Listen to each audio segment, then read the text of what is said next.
We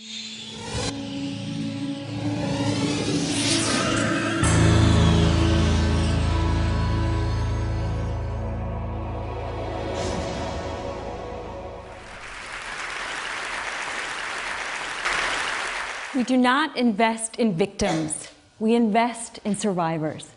And in ways both big and small, the narrative of the victim shapes the way we see women. You can't count what you don't see, and we don't invest in what's invisible to us. But this is the face of resilience. 6 years ago, I started writing about women entrepreneurs during and after conflict. I set out to write a compelling economic story, one that had great characters that no one else was telling, and one that I thought mattered. And that turned out to be women. I had left ABC News and a career I loved at the age of 30 for business school, a path I knew almost nothing about. None of the women I had grown up with in Maryland had graduated from college, let alone considered business school, but they had hustled to feed their kids and pay their rent. And I saw from a young age that having a decent job and earning a good living made the biggest difference for families who were struggling. So if you're going to talk about jobs, then you have to talk about entrepreneurs. And if you're talking about entrepreneurs in conflict and post-conflict settings, then you must talk about women because they are the population you have left. Rwanda, in the immediate aftermath of the genocide, was 77% female. I want to introduce you to some of those entrepreneurs I've met and share with you some of what they've taught me over the years. I went to Afghanistan in 2005 to work on a Financial Times piece, and there I met Kamala, a young woman who told me she had just turned down a job with the international community that would have paid her nearly $2,000 a month, an astronomical sum in that context. And she had turned it down, she said, because she was going to start her next business, an entrepreneurship consultancy that would teach business skills to men and women all around Afghanistan. Business, she said, was critical to her country's future because long after this round of internationals left, business would help keep her country peaceful and secure. And she said business was even more important for women because earning an income earned respect and money was power for women. So I was amazed. I mean, here was a girl who had never lived in peacetime, who somehow had come to sound like a candidate from The Apprentice. So I asked her, how in the world do you know this much about business? Why are you so passionate? She said, oh, Gail, this is actually my third business. My first business was a dressmaking business I started under the Taliban, and that was actually an excellent business because we provided jobs for women all around our neighborhood. And that's really how I became an entrepreneur. Think about this. Here were girls who braved danger to become breadwinners during years in which they couldn't even be on their streets. And at a time of economic collapse, when people sold baby dolls and shoelaces and windows and doors just to survive. These girls made the difference between survival and starvation for so many. I couldn't leave the story, and I couldn't leave the topic either, because everywhere I went, I met more of these women who no one seemed to know about or even wish to.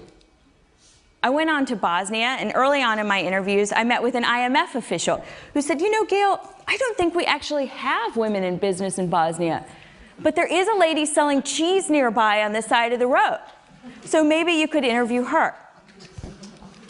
So I went out reporting, and within a day I met Narcisa Kovacevic, who at that point was opening a new factory on the war's former front lines in Sarajevo. She had started her business squatting in an abandoned garage, sewing sheets and pillowcases she would take to markets all around the city so that she could support the 12 or 13 family members who were counting on her for survival. By the time we met, she had 20 employees, most of them women, who were sending their boys and their girls to school. And she was just the start. I met women running essential oils businesses, wineries, and even the country's largest advertising agency. So these stories together became a Herald Tribune business cover. And when the story posted, I ran to my computer to send it to the IMF official. And I said, just in case you're looking for entrepreneurs to feature, at your next investment conference, here are a couple of women.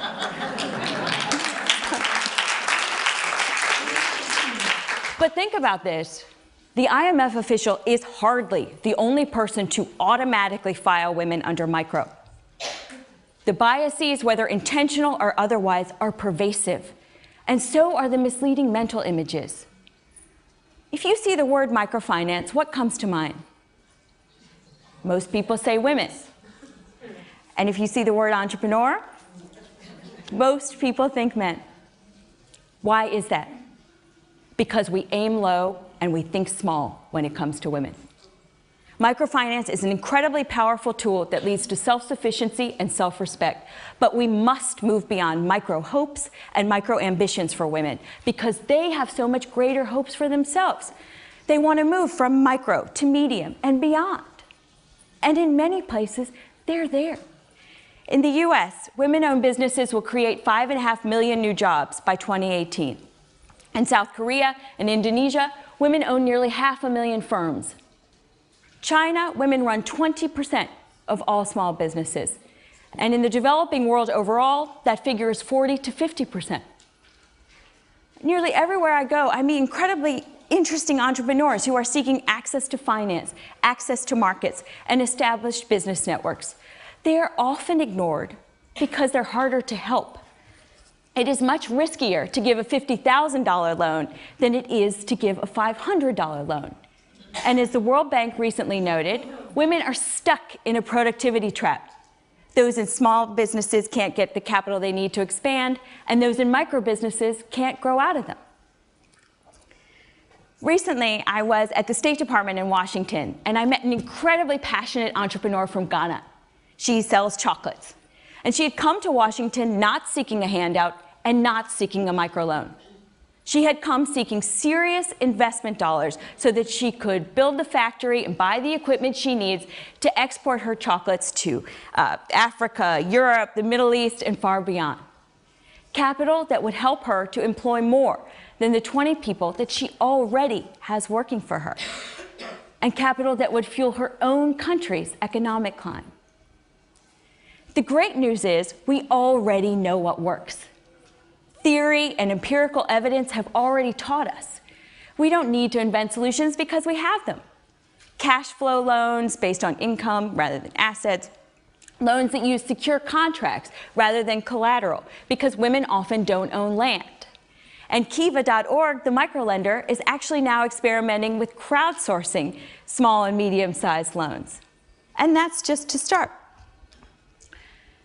Recently, it has become very much in fashion to call women the emerging market of the emerging market.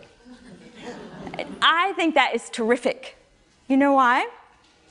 Because, and I say this as somebody who worked in finance, $500 billion at least has gone into the emerging markets in the past decade because investors saw the potential for return at a time of slowing economic growth.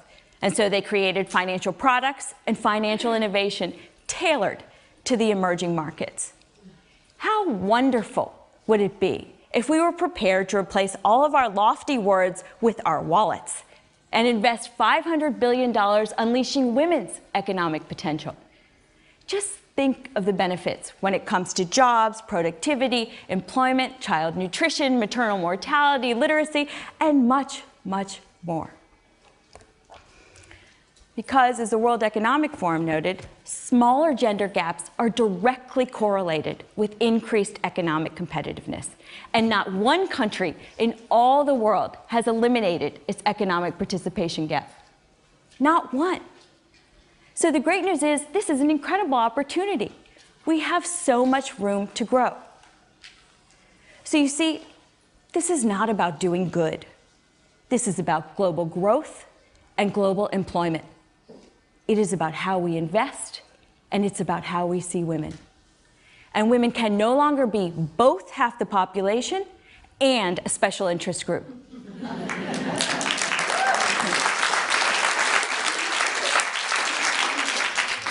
Oftentimes, I get into very interesting discussions with reporters who say to me, Gail, these are great stories, but you're really writing about the exceptions. Now, that makes me pause for just a couple reasons. First of all, for exceptions, there are a lot of them, and they're important. Secondly, when we talk about men who are succeeding, we rightly consider them icons or pioneers or innovators to be emulated. And when we talk about women, they are either exceptions to be dismissed or aberrations to be ignored. And finally, there is no society anywhere in all the world that is not changed except by its most exceptional. So why wouldn't we celebrate and elevate these change makers and job creators rather than overlook them?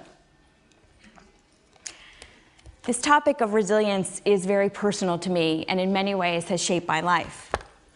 My mom was a single mom who worked at the phone company during the day and sold Tupperware at night so that I could have every opportunity possible.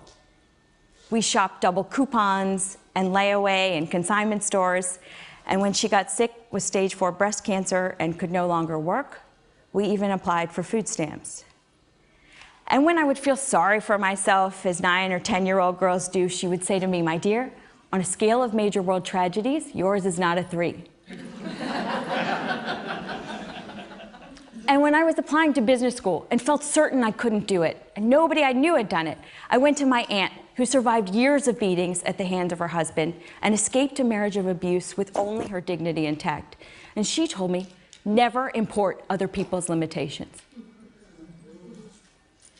And when I complained to my grandmother, a World War II veteran who worked in film for 50 years and who supported me from the age of 13, that I was terrified that if I turned down a plum assignment at ABC for a fellowship overseas, I would never, ever find another job. She said, "Kiddo, I'm going to tell you 2 things.